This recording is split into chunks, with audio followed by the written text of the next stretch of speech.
iPhone 15 has just been launched and here is why you should consider buying it. The dynamic island is now on every iPhone 15 and 15 Plus models, which gives you real-time updates on whatever app you choose. The new display on the iPhone 15 can get bright up to 2000 nits. This was only possible on the Pro models, which means you can now use your iPhones as a flashlight.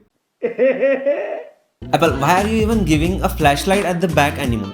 The sharp blade-like design is gone and Apple has finally provided curved edges so that they don't go slicing in your hands anymore.